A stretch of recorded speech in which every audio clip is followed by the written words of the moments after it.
obviously focused on Stanford golf, but in an expansive rather than in a narrow way. And I think we're interested in the broader lives in which golf was embedded importantly. And maybe you'd like to, you could start by telling me how you got started with golf and what fascinated you with playing golf when you... My father was a dedicated golfer and a good one. I think he probably reached about the point of being a full handicap. And I was the youngest in the family. I had three siblings, two brothers and a sister. My father was a very important part of my father's life. And remarkably enough, he worked on those three and didn't get any one of them, which I think frustrated him seriously. But he found me, and he found me basically at the age of 6. And he was a member of Bel Air. He was one of the very early members of Bel Air down in Los Angeles. And in those days, there weren't very many people playing the golf course on Sundays. And so he'd take me along with him. He gave me a couple of sawdust golf clubs and gave me a couple of golf balls and said, just stay out of people's way, and when you get tired, go sit in the car.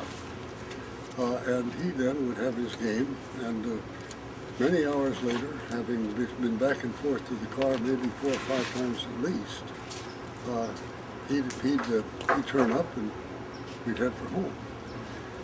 And remarkably enough, I just, at the age of 6, thought that was a swell way to spend a Sunday.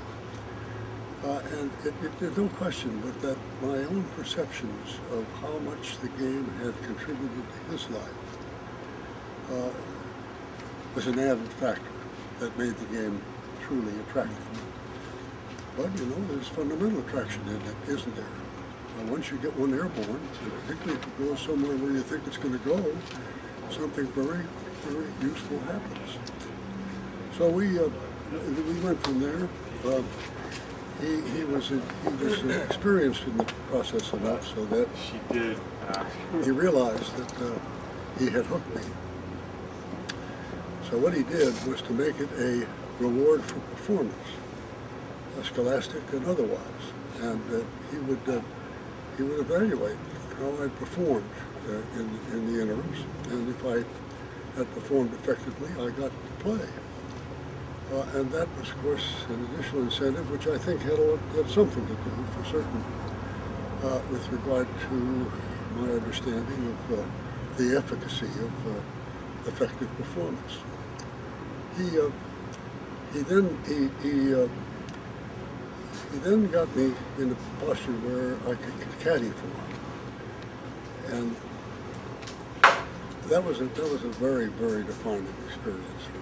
Because now I was really out there sharing the game with him, and it just further inculcated in me the values and attractions of the game.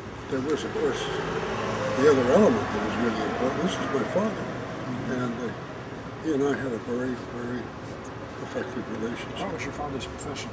He was a real estate broker.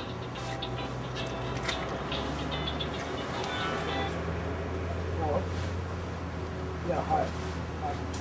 Yeah. He paid me 50 cents a bag, 50 cents for a round of golf caddy, and I was overcompensated, I thought, but I loved it. And then from time to time, as I grew a little older, a little stronger, he'd be playing and he'd arrange for me to double caddy. So I'd be carrying his bag and bag of somebody else he was playing with. That meant I made a buck, which certainly was useful. Mm-hmm. And so those experiences were all very, very positive. I think probably one of the most expressive ways of identifying his views of the values of the game was an incident that occurred when he had upped the performance criteria, as we learned about it. And the ultimate criteria, that is, the performance had to be good enough so that we could arrange a game. I was about 12 years old. We could arrange a game with another father and another son, and the other son was a friend of mine, and we had played some golf together. So the four of us went out on a Sunday at the Wilshire Country Club, and my father was then a member. And I have a very vivid memory. On the fifth hole, I hit my second shot into a barranca that ran across the fairway. And I got in the barranca and I took a 6-iron.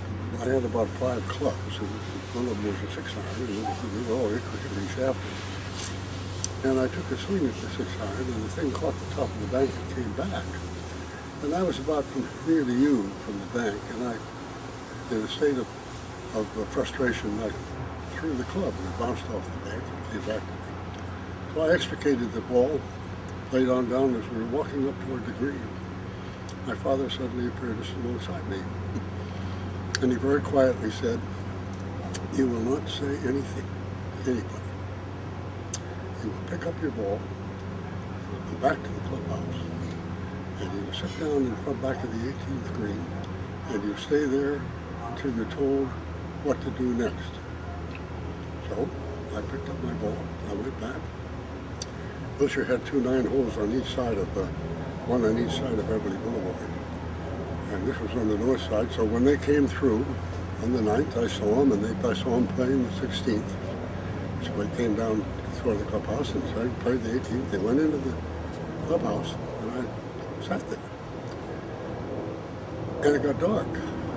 I'd been there for a long time.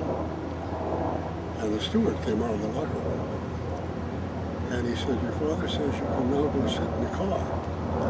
So I went and sat in the car. In due course, a little while later, he came out, got in the car, started out, didn't say a word. Got about halfway home, and he was focusing on the road. And he said, "I only have one question. Will you ever again, ever throw a golf club?" I said, "No, sir. I never, ever again throw a golf club." And while there were provocations subsequently, I never could let go of the thing.